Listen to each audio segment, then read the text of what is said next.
Hello, Rama Pupodu. Hope all are in good health, feeling great, wonderful, having a happy and peaceful life. Now let's continue with Dr. TNK.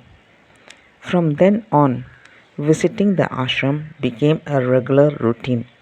On one such visit, when he entered the hall, Bhagavan said, "Just now we were talking about you. They have written you a letter. They may have not even posted yet. Perhaps you can receive it personally." Dr. TNK told me there were many coincidences like that, week after week, month after month, year after year. I would take my camera, go there and take photographs of Bhagavan from morning to evening. Today, almost 80% of the photographs that we see of Bhagavan were taken by him. In the later years too, other photographers, for instance, G. Wellings from Bangalore, were only rarely permitted to photograph Bhagavan. Bhagavan drew Dr. TNK to him again and again like a spiritual magnet. I asked him, "What made you keep returning to Bhagavan?" He countered it with another question: "What makes a baby go to its mother?" Bhagavan was like a mother for me. That is how I felt, and so I kept going back again and again. Dr. TNK was known as the ashram photographer. When asked to narrate of how he took photographs, he said, "Whenever I went to the ashram, though I usually stayed there briefly, I made it a point to accompany the Maharishi from morning to evening and take as many pictures of him as possible. I used to wonder if such doggedness on my part would vex the Maharishi. I have snapped him walking, sitting, eating, and even cleaning his feet. I have also snapped him smiling, bursting into laughter, smiling at a child, in a meditative mood, and in samadhi. Once he was going up the hill when there was a light drizzle, and he was offered a typical farmer's umbrella made from palmyra leaves. I took a picture of him wearing this on his head.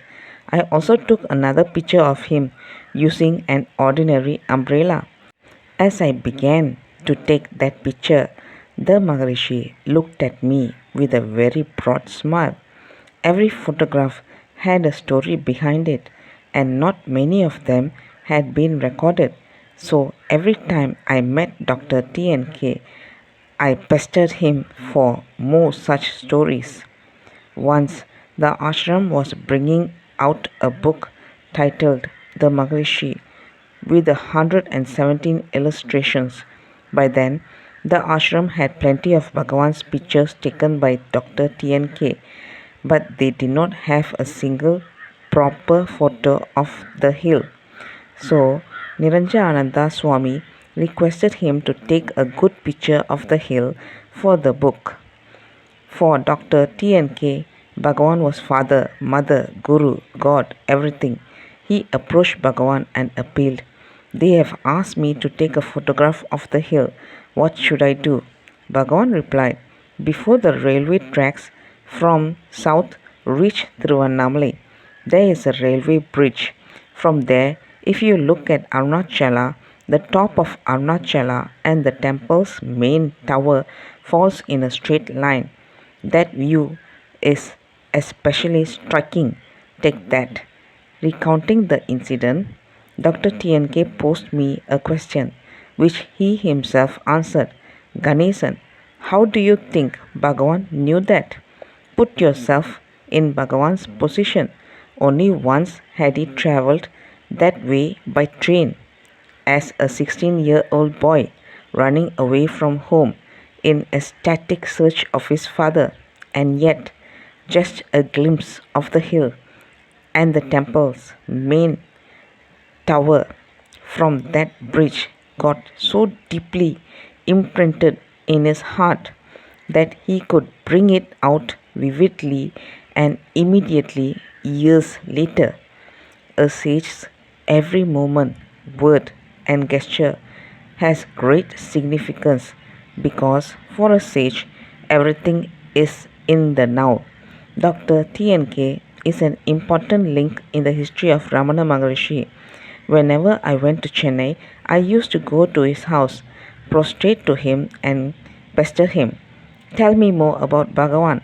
In addition, I would collect the innumerable negatives of the photos he had taken of Bhagavan. On one such visit, I gathered literally hundreds of these negatives, bundled them in a big cloth, and brought them to the ashram. That's all, folks. Let's continue in the next chapter. Thank you. Bye bye. Rama Rama Pupodu.